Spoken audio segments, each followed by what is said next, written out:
자, 오늘은 저번 시간에 우리가 이제 공부했던 가설공사의 내용들이 실제로 사례로는 어떻게 사용되는지 그 사례를 보면서 실제로 가설공사가 어떻게 공사에 진행되고 이루어지는지 그걸 알아보는 시간을 가지도록 하겠습니다. 우선의 가설계획 사례에 대해서 보면은 일단 서울에 있는 주상복합 아파트죠. 이 공사를 하면서 가설계획을 어떻게 세우고 실제로 어떻게 가설공사를 진행했는지 이거에 대해서 공부해 보도록 하겠습니다. 공사 개요가 있죠. 공사명도 있고 기간도 있고 뭐 위치 뭐 이런 면적 청수가 46층이네요. 지하 5층이고 지상 46층이고 그 다음에 동은 3개로 이루어져 있습니다. 이 공사를 하면서 우리가 어떤 가설 공사들을 진행했는지에 대해서 한번 알아보도록 하겠습니다.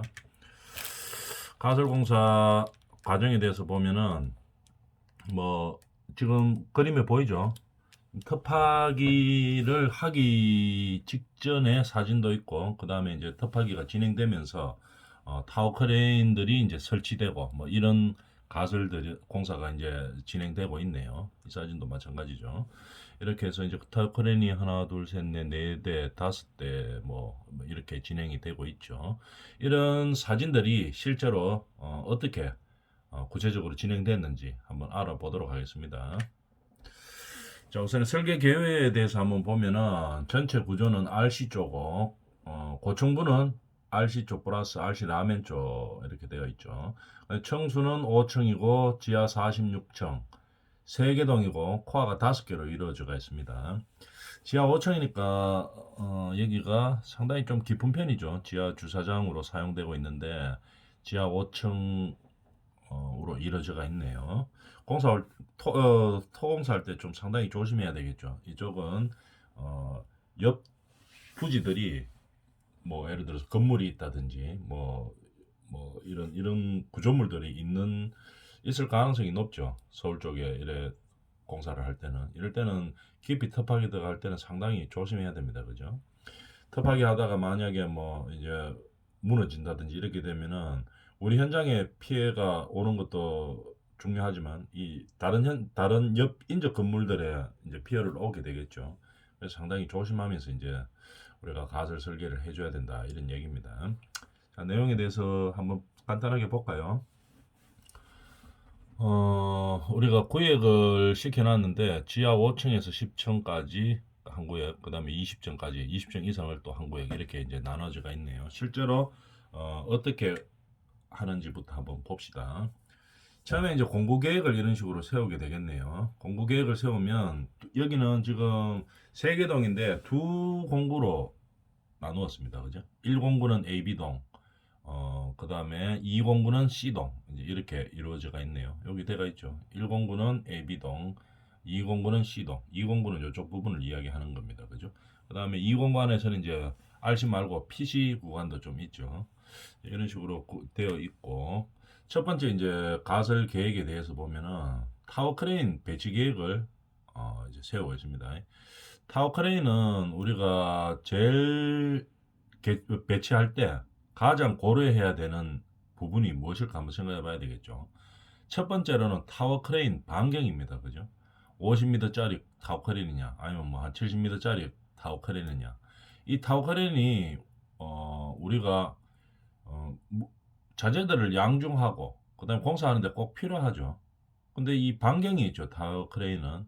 그래서 이 반경이 미칠 수 있는 범위, 그러니까 모든 현장에 타워 크레인이 다 우리가 미칠 수 있어야 되겠죠.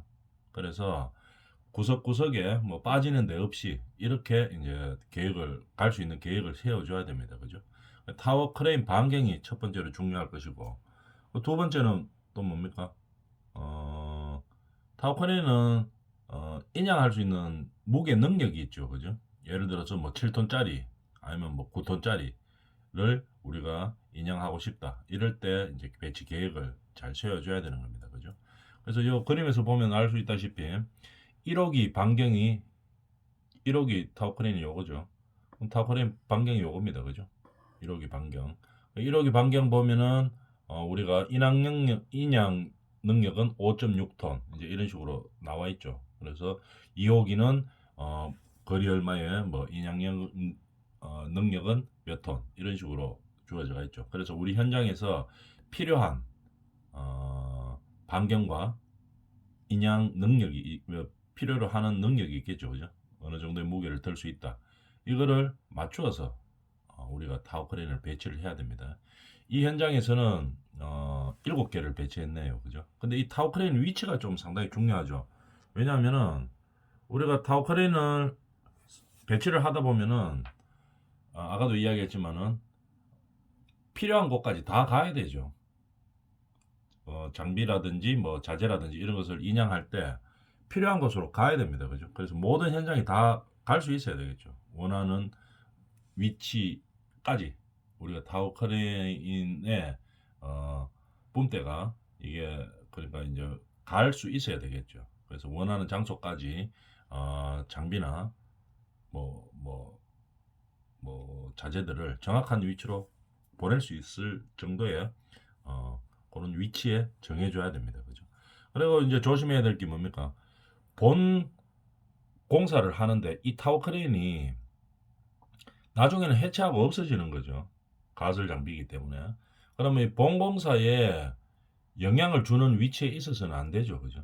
그래서 우리가 보면 우리가 이 도면에 보이죠? 요게 이제 밑에 깔려가 있는 게 아파트 도면입니다. 그죠? 이 도면에서 보면은 제일 좋은 거는 이 바깥으로 빠져 있어야 되겠죠. 이 본공사하는 이 아파트 건물 외곽으로 바깥으로 빠져 있어야 됩니다. 그죠? 빠져 있어야지 나중에 철거하고 나면은 깔끔하게 이제 정리가 되는 거죠. 본공사에 지장을 주지 않게 되는 거죠. 그런데 이제 서울 같은데 이제 땅값이 아주 비싸고 이런 데를 하다 보면은 상업지역 이렇게 건폐율이 상당히 높은 지역 이런 데서 공사를 하다 보면은 타워크레인 위치가 도저히 안 나오는 경우도 있어요. 본 건물 바깥으로 뺄 수 없는 상황이 될 수도 있습니다. 그죠? 그럴 때는 어떻게 됩니까? 정 안 되면은 이 건물 안쪽으로 이렇게 들어와 가지고 타워크레인을 이제 설치를 하고 해야 되겠죠. 건물 안쪽 본공사 하는 것 중에서도 가장 지장을 적게 줄 수 있는 그런 위치를 잡아서 이제 공사를 하게 되겠는데 그렇게 되면 나중에 우리가 타워 크레인을 해체하고 나서 어떻게 됩니까? 본 건물 안쪽으로 들어와 있기 때문에 그 타워 크레인 때문에 우리가 공사 못했던 부분들을 다 공사를 다시 해야 되겠죠. 그래서 아주 이제 힘든 과정을 또 겪게 됩니다. 그래서 우리가 타워 크레인 위치가 이제 상당히 중요하겠죠. 그래서 이렇게 이제 이 현장에서는 이렇게 타워 크레인을 배치를 했었습니다. 그 다음에 이제 타워 크레인 우리가 설치 계획을 할 때 보면 전부 다 요 이제 조금 글씨가 작아서 잘 안 보일 것 같은데 파일들이 있으니까 땡겨가 보면 되죠. 이렇게 보면은 뽐대가 갈 수 있는 요 반경에 우리가 건물까지 다 원하는 장소까지 다 갈 수 있는가를 1번 크레인, 1번 타워 크레인, 2번, 3번, 4번, 5번, 6번 우리가 설치하는 것마다 전부 다 도면을 그려봅니다. 그래서 실제 우리가 본공사하는 건물에 전부 다 미칠 수 있는지 없는지를 다 확인을 하는 겁니다. 그다음 뿜대 인양 능력이라든지 이런 것까지 이제 다 계산해서 이제 이렇게 타워 크레인 설치를 하게 되는 거죠. 여기 보면 이제 반경이라든지 뭐 우리가 미칠 수 있는가 이런 것까지 다 계산하고 있습니다. 이런 식으로 타워 크레인을 설치하게 되는 거죠. 그 다음에 또 중요한 타워 크레인 다음으로 중요한 리프트카. 그죠? 리프트카가 보면은 바깥에 건물 외벽에 있는 엘리베이터죠. 쉽게 말하면. 그래서 그러면 리프트카의 가장 중요한 역할이 뭡니까? 첫째, 그 공사 인력들을 우리가 현장에다가 이제 우리가 배치를 해야 되겠죠. 공사 인력들 수송이 첫 번째 목적이고, 그 다음에 또 중요한 목적이 뭡니까? 자재들, 뭐 큰 자재들은 안 되겠지만 타워 크레인으로 이동시키겠지만 작은 자재들이 있죠. 이런 것들은 다 리프트카로 이제 우리가 양중에서 배치를 시킵니다. 그러면 이렇게 보면은 우리가 공사 처음에서 끝까지 중에서 리프트카 계획을 잡을 때는 인원이 어느 정도 필요한가? 월별 인원들이 쭉 나오게 되겠죠. 그다음에 자재도 어느 정도 우리가 양 필요한가? 옮기는 양이 이런 것들 계획을 다 잡아봅니다. 물론 처음에 골조 공사할 때는 인력이나 자재가 운송되어야 되는 이런 양들이 좀 작겠죠. 근데 이제 갈수록 마감 쪽으로 갈수록 이제 사람도 많아지고 자재들도 많아지고 이렇게 그래프상으로 이렇게 나타나고 있습니다. 그럼 이 최대치의 인력도 최대치 들어가는 이 시점에 리프트카 계획을 세워줘야 되겠죠. 그죠? 이쪽에 제일 낮은 거 보고 세우면 안 된다 이 말입니다. 그죠? 제일 높을 때를 보고 세워야 되겠죠. 여기 자재도 마찬가지죠. 가장 운송량이 많을 때를 기준으로 해서 리프트카 계획을 세워주는 겁니다. A동에서는 어떻게 되나 한번 볼까요? A동에서는 인력 소요 시간이 0.68시간, 그 다음에 자재 소요 시간은 3.15시간, 이렇게 다 계산을 합니다. 뭐는 어떻게 해요? 뭐는 어떻게 해요? 요 글씨가 잘 안 보이죠, 그죠? 파일을 한번 띄워봅니다. 그래서 이렇게 계산해 보면 최대 인력이 우리가 409명까지 이 A동에서는 투입이 되고, 그 다음에 1기준이겠죠. 그 다음에 자재는 123톤이 가장 많이 투여될 때다. 이렇게 이제 A동에 대해서 계획을 잡았습니다.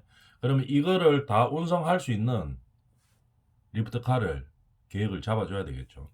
여기서는 결론적으로 보면 고속 한 대와 중속 한 대로 이제 결론이 났습니다. A동은. 자, B동 같은 경우에는 우리가 이제 계산을 다 해봅니다. 인력이 조금 주네요. 아까 인력의 최대치 보면은 A동은 409명이었고 자대 123톤이었고 B동은 보면은 인력이 258명, 자재가 75톤 이렇게 돼. 좀 작죠. 규모가 작죠. 그러니까 여기는 우리가 필요량을 최대치를 다 무리 없이 양종할 수 있는 그런 대수를 보면 고속 한 대가 가장 적당하다고 이제 결론을 내는 겁니다. 가설 계획 잡을 때 이렇게 잡아준다는 얘기겠죠. B동은 고속 한 대로 했고 이렇게 했습니다.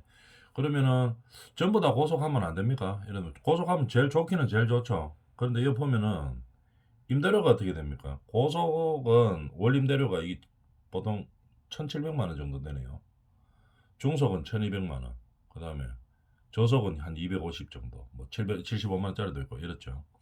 이런 식으로 금액 차이가 엄청 많이 납니다. 그러니까 금액 대비해서 효율적으로 할 수 있는 그 양을 우리가 세워줘야 되겠 계획으로 세워줘야 되겠죠. 용량도 차이 납니다. 적재 용량도 저속은 1톤, 1.2톤짜리도 있고 중속은 한 2.8톤, 3.2톤. 고속은 어떻게 조금 더 비용도 높고 적재 용량도 좀 크고 이렇죠. 근데 이제 또 무조건 싸다고 뭐 중속이나 저속으로 할 수 없는 게 예를 들어 인력을 갖다가 우리가 뭐 50층 정도 되는 데를 계속 배치를 해야 되죠. 근데 이 들어오는 인력들은 많은데 배치하는데 시간이 많이 걸리버리면은 이거 인건비 대비해 가지고 조금 자재료가 비싸도 고속으로 가는 게 훨씬 유리하겠죠. 그런 계획들을 세워줘야 되는 겁니다. 여기에 투입되는 인원이 어느 정도인데 이게 뭐 출근 시간대, 동시간대 들어오죠. 그럼 그럴 때 어떻게 빨리빨리 배치가 돼야 되겠죠. 그래야지 인건비 손실이 없죠. 그렇기 때문에 월 임대료만 너무 낮다고 해가지고 싼 거 한다고 해가지고 이런 고속 배치 안 하고 이렇게 하면 안 되죠. 그래서 인력과 자재의 배치를 감안해서 이제 계획을 세워줘야 된다는 얘기입니다.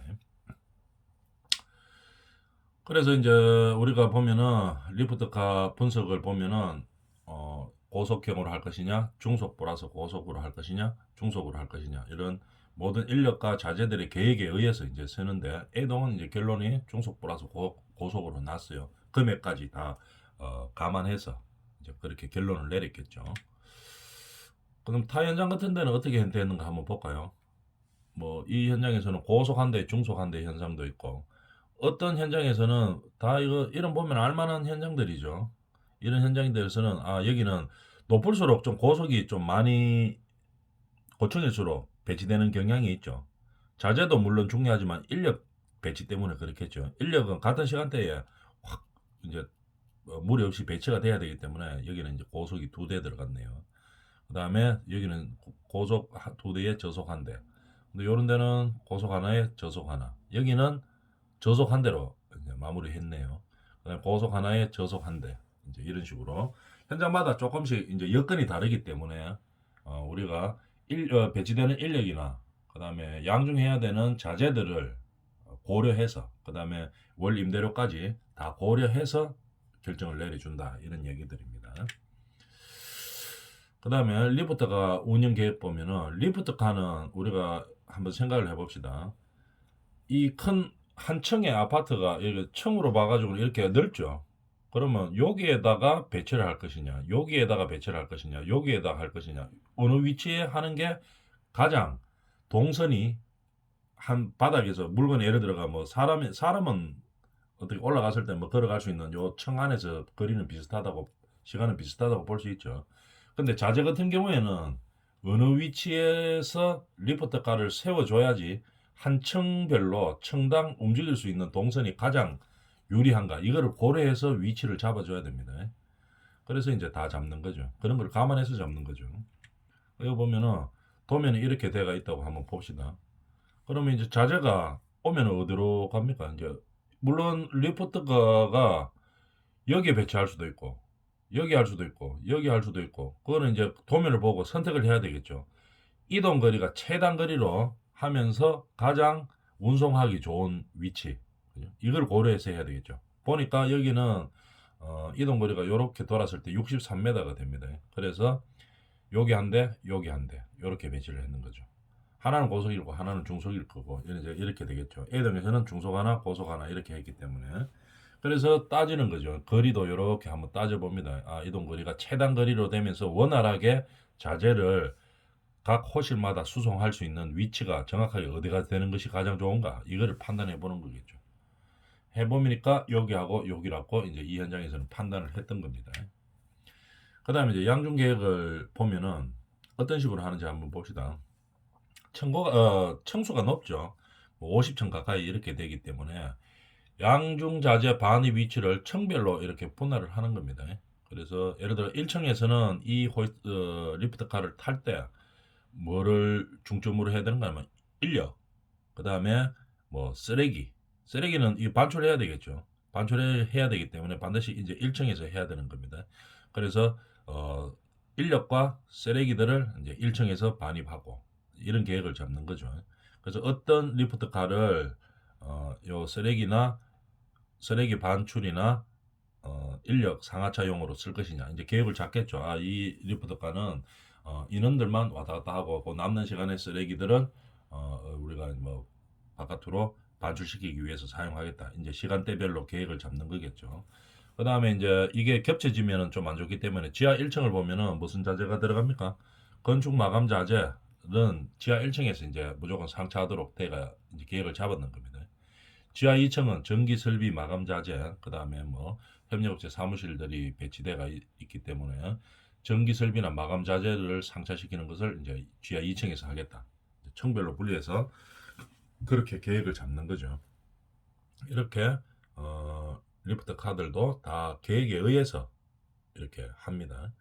계획을 잡습니다. 양중 계획을 이제 이렇게 했네요. 이 현장에서 물론 현장마다 딱 정해진 건 아닙니다. 현장 여건에 따라서 이제 바뀌어야 되겠죠. 어떤 것이 유리한가 이런 것들을 보고 가장 효율적이고 유리한 상황을 만들어서 이제 계획을 해야 되겠죠.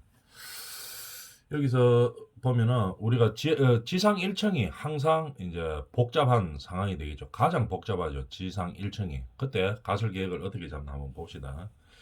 요 한정대가 있는 이 땅에 이 본건물들의 위치는 딱 정해져가 있죠. 본건물들의 위치는 정해져가 있고 남는 공간을 어떻게 이제 가설 계획을 우리가 잡을 수 있을 것인가를 이제 해보는 겁니다.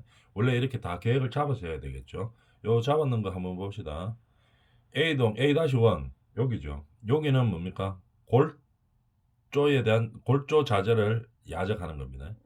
우리가 골조 화로를 하려고 하다 보면은 공짜를 하려고 하다 보면은 자재들이 엄청 많죠. 그죠?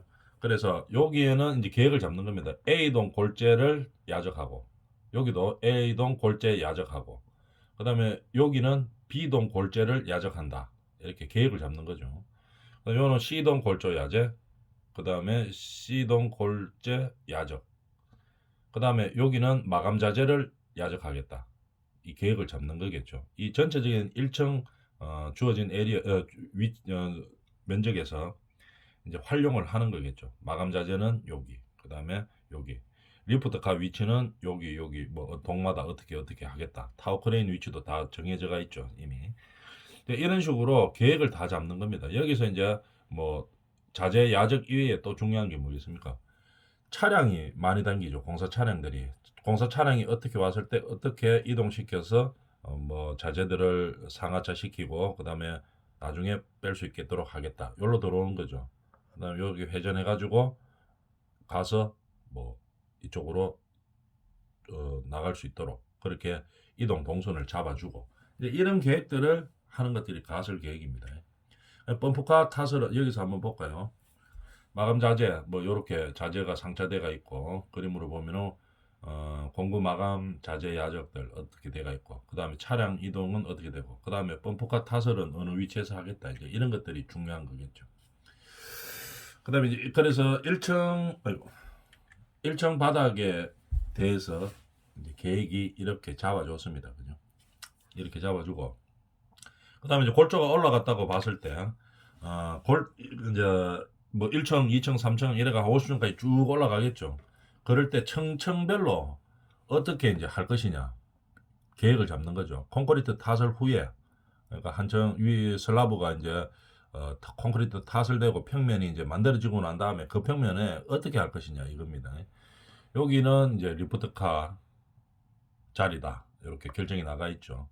그 다음에 이제 여기다가 이제 자재들이 들어와야 되겠죠. 이제 공사하기 전에 자재 이 층별에 필요한 2층에 필요한 자재들이 들어와서 2층에 야적이 되어 있어야 됩니다. 경량 칸막이는 여기 요 위치에 배치하겠다. 그 다음에 커튼홀 윗 창호는 뭐 어디에 요 노란색이네요. 여기에 배치하겠다. 그 다음에 전기 설비 자재는 요 분홍색이네요. 여기다가 배치하겠다. 이렇게 배치 계획을 잡고 그 다음에 여기서 이제 우리가 리프트카를 타고 왔을 때 자재들을 어떤 식으로 이동시켜야겠다 하는 이제 계획이 이제 서가 있는 거죠. 그래서 이런 계획들을 세워주고 그 다음에 우리가 계획을 잡고 해야 되는 겁니다. 그 장비 가동 시간도 이제 다 계획을 잡는 거죠. 7시에서 아침 7시에서 저녁 7시까지 이렇게 계획을 잡고 있죠. 야간 작업을 할 때는 별도의 시간을 가지고 있습니다. 중속형과 고속형을 봤을 때 중속형은 뭐 몇 시부터 몇 시까지 7시부터 11시 7시 45분 인원은 7시에서 7시 45분에 다 이제 수송을 시키네요. 그 다음에 주자재는 중속형은 뭐 주자재 뭐 인원 그 다음에 자재 뭐 이렇게 하겠다 하는 계획들이 다 되어 있는 겁니다. 고속형은 이렇게 하고 몇 시부터 몇 시까지 쓰고 중속형은 몇 시부터 몇 시까지 쓰고 이렇게 이제 우리가 계획을 잡고 있는 거겠죠. 그 다음에 뭐 배달 식사를 몇 시에 보내겠다 이런 계획까지 다 잡아놓는 겁니다. 그 다음에 이제 야간 공사, 야간 주요 마감 자재는 7시 반부터 하겠다 하는 이런 계획들이 다 잡혀서 있는 거겠죠. 그 다음에 리프트카 야간 운영 계획. 야간 운영 계획은 어떻게 합니까? 그 다음날 사용할 주요 자재들을 중심으로 이제 배치를 해야 되겠죠. 뭐 야간에는 야간 작업을 하는 경우에는 야간 계획을 세울 것이고 만약에 야간 작업을 하지 않으면은 그 다음날 할 작업에 대해서 이제 준비를 해야 되겠죠. 그래서 이길 작업을 위한 주요 마감 자재를 중심으로 이제 리프트카를 운영한다. 뭐 이런 얘기들입니다. 그 다음에 리프트카의 위치들을 보면은 보통 이 건물 외벽에 이렇게 달려 있죠. 바깥에 대가 있는 엘리베이터라고 보면 됩니다. 그래서 동외부에서 이렇게 가고 그 다음에 다르게 리프트카 이외에도 또 뭐 다르게 양종할 수 있는 것들이 있죠. 슈퍼데크 해가지고 여기 밑에서 달아가지고 이제 움직이면서 배달시킬 수 있는 거죠. 자재들을 옮길 수 있는 필요한 위치에 갈 수도 있습니다. 그죠? 슈퍼데크로도 할 수도 있고 그 다음에 로딩 데크 이제 요런 거를 배치하는 거죠. 그죠? 그래서 필요에 의해서 배치하는 거겠죠. 가장 많이 쓰이는 거는 리프트카입니다. 그죠? 그래서 리프트카 계획을 그런 식으로 세우는구나 하는 거 우리가 알아주면 되겠죠. 그 다음에 동외부는 이랬고, 동 바깥에서는 보통 리프트카가 이제 가장 많이 이제 양중할 수 있는 장비로 사용할 수 있는 거고, 그 다음에 다른 것들이 뭐 이런 것들이 있다 이런 얘기들이겠죠. 슈퍼데커 그림 보면 알겠죠. 여섯 뱅 달아가지고 필요한 대로 가는 겁니다. 이런 식으로 되어 있고, 동 내부에서는 어떻게 되느냐? 이동하기가 편해야 됩니다. 그죠? 동선이 가장 유리하게 이제 움직일 수 있어야 되겠죠. 리프트카에서 내려준 자재들을 이제 어떻게 필요한 곳에 운송시킬 것이냐. 그죠? 이렇게 핸들을 이용하기도 하고 운반차를 이용하기도 하고 아니면 수동으로 이렇게 끌 수 있는 것도 있죠. 그죠? 이런 것들이 있는데 동내부에서는 다 수평이죠. 수평으로 이동할 때 동선이 중요하죠. 어떻게 어떤 위치에 리프트카가 배치가 되어 있어야지 전체 한바닥 동 한바닥에서 원활하게 운송할 수 있을까 하는 그런 계획을 세워주는 겁니다. 그 다음에 또 이제 양쪽만 있는 게 아니고 우리가 또 가설 설비에 대해서 보면은 물하고 전기가 중요하죠. 가설 설비 개요에 대해서 한번 볼까요? 우리도 이제 아파트 50층까지 짓는다고 생각하면은 뭐 용수가 청층마다 다 필요하죠. 청층마다 필요하고 그 다음에 뭐 전기도 필요할 것이고 이렇게 되어 있습니다. 한번 볼까요? 지하 용수는 상시, 가설 용수는 지하 용수는 항상 있어야 되고 그 다음에 인입이 비상시에는 뭐 예를 들어서 뭐 비상시로 이제 물들이 필요한 경우들이 많이 있죠. 공사에서도 필요할 때도 있고 아니면은 뭐 화재가 났다든지 이럴 때도 비상용으로 급하게 더 많이 상시보다 더 많이 사용할 경우가 있겠죠. 이럴 때 계획을 잡아주는 겁니다. 급수 용량이 어느 정도 돼야 되느냐? 이제 우리가 이 현장 따라서 계획을 잡아놓는 거죠. 상시는 한 200 정도, 200톤. 근데 비상시는 한 100톤 정도 더 추가로 있어야 된다. 뭐 이렇게 계획을 잡아놓는 겁니다. 그다음에 뭐 750톤 정도 해야 되고, 그럼 저수조 용량은 뭐 138톤 정도. 공급 방식은 어떻게? 각통 코아로. 코아 먼저 알죠, 그죠? 엘리베이터나 뭐 계단실 같은 게 이렇게 쭉 연결되어 있는 이런 코아를 말하는 거죠. 코아로 배관을 통해서 이제 급수하겠다 이런 계획을 세워놓는 겁니다. 근데 이게 가설이기 때문에 나중에는 다 없어지는 겁니다. 본공사 끝나고 나면은 다 해체되는 거겠죠. 근데 우선은 공사할 때 필요한 것들이죠. 자, 가설 급수 계획을 이렇게 세웠네요.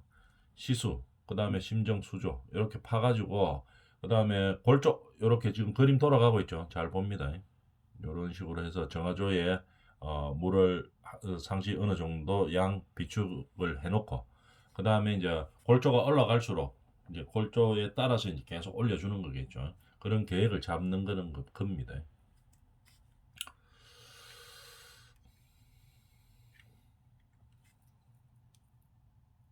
여기는 보면은 지하층 골조 완료 전에는 한 요 정도의 급수면 되면 된다 이렇게 보는 거겠죠.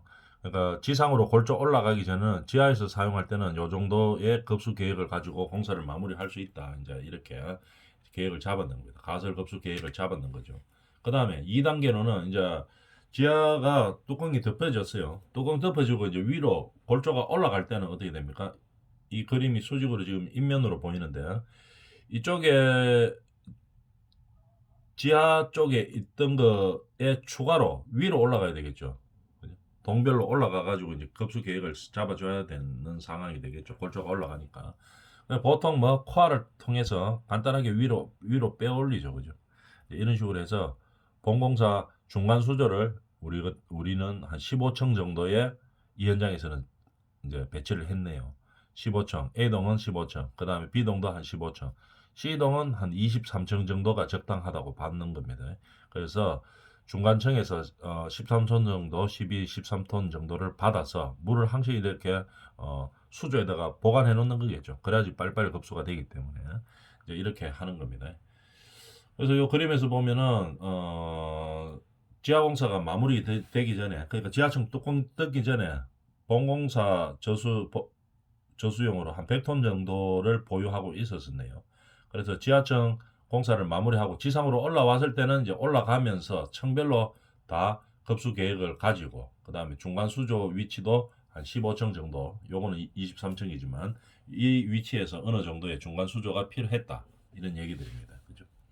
이런 식으로 가설급수 계획을 잡아주는 겁니다. 그 다음에 오배수 계획, 물 급수 계획도 중요하지만 오배수도 중요하죠. 여기에서 공사하면서 상주하는 인원들이 상당히 많죠. 공사 인원들이 상당히 많기 때문에 오배수 계획도 잘 세워줘야 됩니다. 그죠? 본공사 정하조에 사용될 것을 미리 공사를 해서 요 보면은 본공사 정하조용을 미리 공사를 하죠. 미리 해가지고 가설로 필요한 오배수를 여기서 다 처리를 합니다. 그 다음에 이거 위에 골조 쪽에 있던 거 오배수들은 나중에 다 걷어내면 되죠. 다 걷어내면 되는데 가설 시설이기 때문에 다 걷어내면 되는데 이거를 마지막에 처리하는 정화조는 어떻게 걷어내려고 하면 일이 너무 많죠. 지하에 무체가 있기 때문에. 그래서 본공사에 쓸 거에다가 활용을 하는 겁니다. 그래서 이 본공사 정화조에다가 가설 오배수 시설들을 다 연결시키는 거겠죠. 청청마다 다 있습니다. 그죠? 그래서 청청마다 내려와서 이렇게 연결됐다. 이렇게 되는 거겠죠. 양변기 시동 같은 경우 예를 한번 들어볼까요? 시동에서 양변기 120개소가 있었고 소변기는 한 120개, 그 다음에 배수구는 한 240개 정도 이렇게 이제 있었습니다. 이렇게 이제 계획에 의해서 다 배치를 해놓는 거죠. 그 다음에 양변기나 소변기들은 각 층마다 이렇게 배치를 해야 되겠죠. 보통 뭐 쓰레기 처리실들이라든지 뭐 이런 공간들이 있을 때 그럴 때 그거를 이제 임시로 활용하는 거겠죠. 가설 화장실로 이렇게 사용하는 겁니다. 아파트 같은 데 보면은 뭐 쓰레기 처리실 없는 데도 있죠. 없고 대신에 뭐 어떤 공간들이 실들이 뭐 있을 때 그럴 때 뭐 전기실이다 이렇게 되면 전기 우선에 배선하기 전에 이걸 사용할 수 있겠다 이러면 이제 그때 사용하는 거겠죠. 그래서 각 현장마다 우선에 남는 공간들을 활용해 가지고 양변기나 소변기를 설치해서 사용하는 겁니다. 그 다음에 가설 환기 계획도 세워야 되겠죠. 나중에 본공사 하고 나면은 뭐 다 없어질 환기 시설이지만 본공사에 필요한 환기가 따로 있기 때문에 그렇지만 지금 우선에 공사할 때도 환기는 필요하죠. 그래서 어디다가 환기를 시키겠다 하는 거 있죠. 한 4개 이렇게 4개소를 갖다가 만들었습니다. 공사 중에 지하에 우리가 환기가 필요할 때 그때 어떻게 하겠다 하는 거. 여기서는 팬룸을 어디다 두고 그 다음에 지상층으로 어떻게 배치하겠다. 그래서 지하층 공기를 이제 뭐 맑게 하겠다. 그런 계획들을 세워주는 겁니다. 가설 사례들을 이제 비교하고 있죠. 그 다음에 건물 규모는 어떻고, 그 다음에 급수 방식은 어떻게, 저층에서부터 직접 급수하는 방식, 그 다음에 어떤 현장에서는 고층에서 고층에서 물을 모아놓고 그 다음에 지하층으로 미루는 방법을 사용하는 현장도 있네요. 그다음 밑에서 쏘아 올리려고 한 펌프가 필요하고 이렇기 때문에 위에서 바다가 이제 니루는 경우도 있겠죠. 현장마다 다 다릅니다, 그죠? 그렇기 때문에 그 현장마다 항상 필요한 그런 적당한 그다음 항상 효율적인 그런 가설 설치들을 해야 된다는 얘기입니다. 전기도 마찬가지죠. 지금 가설 전기 보면은 이렇게 돌아가는 이제 선이 보이죠, 그죠? 어떤 전기도 많이 쓰죠. 우리가 공사하다 보면은. 그다음에 가설 전기를 어떤 식으로 그럼 돌려서 사용할 것이냐, 이제 이렇게 이제 그림이 나오는 겁니다. 물론 각 층별이 50층이 되면은 층층마다 다 있습니다, 그죠? 근데 가설 전기 공급을 어떤 식으로 할 것이냐, 여기는 지금 단지를 2개로 나눠서 A, B 형태로 이제 공급하고 있겠네요. 그 다음에 동별 전원 공급 계획도 이렇게 세워주고 있습니다. 보면은 지하층하고 지상층이 어떤 식으로 다 올라가겠다 하는 공급 계획이 있는 거겠죠. 가설 제어 시스템은 어떻게? 물론 이제 다 필요하지만 제어도 할 수 있어야 되겠죠. 이 현장에서는 5개층마다가 가설 전기 제어를 설치를 했습니다. 그죠? 제어를 5개층 단위로 이제 제어를 할 수 있는 시스템을 갖추어 놨죠. 이런 식으로 우리가 본공사를 하기 위해서 필요한 가설공사들은 공사 현장이 클수록 계획을 많이 잡아야 됩니다. 그리고 공간이 협소할수록 계획을 더 철저하게 세워야 되겠죠. 이런 식으로 가설 계획 사례에 대해서 한번 알아봤습니다. 자, 오늘 이번 시간은 여기까지 하도록 하겠습니다.